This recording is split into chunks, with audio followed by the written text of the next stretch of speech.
यह कहानी 200 साल पहले की है। दो मुसाफिर एक साथ किसी मंजिल के लिए निकले।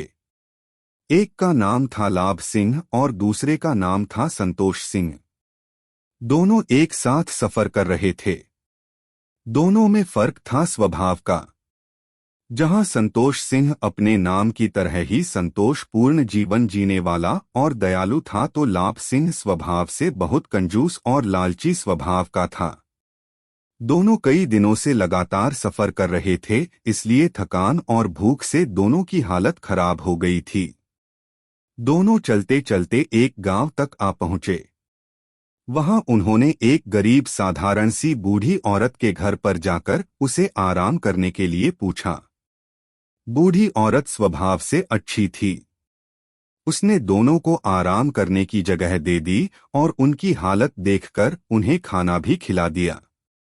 बूढ़ी औरत ने दोनों से काफी बातें की और बातों ही बातों में उसे पता चल गया कि दोनों एक बहुत लंबे सफर के लिए निकले हैं।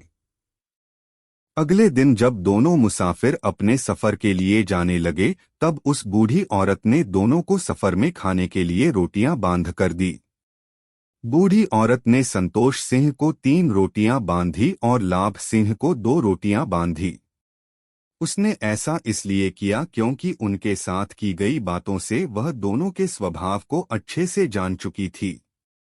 दोनों अपने सफर में आगे बढ़े, तब लाभ सिंह संतोष सिंह से बोला, देखो उस बूढ़ी औरत ने मेरे साथ का कैसा पक्षपात किया है। उसने तुम्हें 3 रोटियां और मुझे सिर्फ 2 रोटियां दी है। संतोष सिंह ने उसे समझाते हुए कहा, कोई बात नहीं दोस्त, यह 5 रोटियां हम दोनों के लिए काफी है।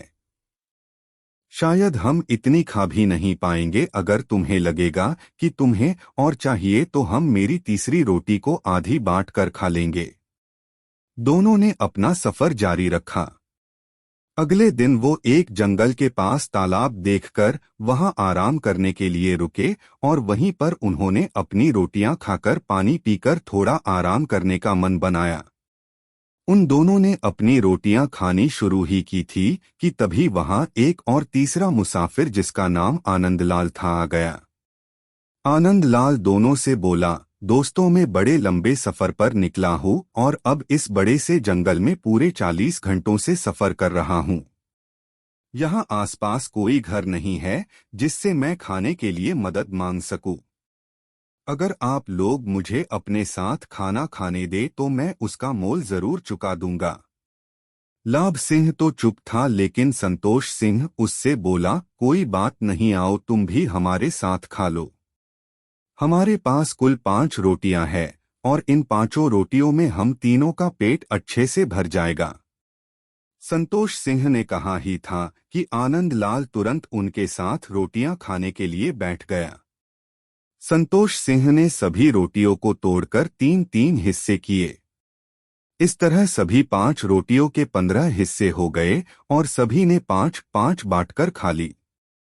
जाते जाते आनंदलाल ने दोनों का खूब धन्यवाद किया और 5 रुपए संतोष सिंह के हाथों में रखकर चला गया। आनंदलाल के जाने के बाद संतोष सिंह ने उन 5 रुपयों में से 3 रुपए खुद रखे और 2 रुपए लाभ सिंह को दिए। लाभ सिंह फिर से नाराज हो गया। उसने कहा, आनंदलाल ने यह पैसे उसकी मदद करने के लिए दिए थे, ना कि इसलिए कि हमने उसको रोटियां बेची थी। लाभ सिंह संतोष सिंह को बुरा भला कहने लगा। संतोष सिंह को पैसों से ज्यादा फर्क नहीं पड़ता, लेकिन लाभ सिंह की बातें सुनकर उसे भी गुस्सा आ गया। दोनों ने तय किया कि पास वाले गांव में किसी समझदार आदमी से इसका फैसला करवाया जाए। दोनों नजदीक के एक गांव पहुंचे। वहां पर गांव के सबसे समझदार आदमी के बारे में पूछने पर सभी ने वहां के सरपंच का नाम लिया। दोनों सरपंच के पास पहुंच गए। सरपंच ने दोनों की बातें सुनी और परिस्थिति को समझा और लाभ सिंह को कहा, तुम्हें जितने रुपए मिलने चाहिए थे उससे ज्यादा मिले हैं, इसलिए तुम 1 रुपया संतोष सिंह को दे दो। लाभ सिंह चौंक गया। उसने सोचा कहाँ वो ज्यादा रुपए पाने के सपने देख रहा था और सरपंच ने उसे 1 और रुपया संतोष सिंह को देने के लिए कह दिया। उसने जब ऐसा करने का कारण पूछा तो सरपंच ने समझाते हुए कहा, देखो संतोष सिंह के पास 3 रोटियां थी जिसके 9 टुकड़े किए गए और तुम्हारे पास 2 रोटियां थी जिसके 6 टुकड़े किए गए। तुमने अपने 6 टुकड़ों में से खुद ने 5 टुकड़े खाए और बचा हुआ सिर्फ 1 टुकड़ा ही तुमने आनंदलाल को दिया। यानी कि आनंदलाल को बाकी के 4 टुकड़े संतोष सिंह ने दिए थे। अगर हम 1 टुकड़े के लिए 1 रुपया पकड़े तो तुमने सिर्फ 1 रुपया मिलना चाहिए, इसलिए तुम 1 रुपया संतोष सिंह को दे दो। अगर तुम रोटी बेचकर पैसा कमाते तब भी तुम्हें 1 रुपया मिलना चाहिए था, और अगर तुम्हें मदद करके पैसे मिले हैं तब भी तुम्हारी मदद संतोष सिंह की मदद से कम है, इसलिए दोनों ही सूरतों में तुम्हें सिर्फ 1 रुपया ही मिल पाएगा। लाभ सिंह को सरपंच के बात माननी पड़ी। सरपंच की समझदारी और सूझबूझ देखकर उसके गांव वाले और संतोष सिंह ने उनकी खूब वाहवाही की।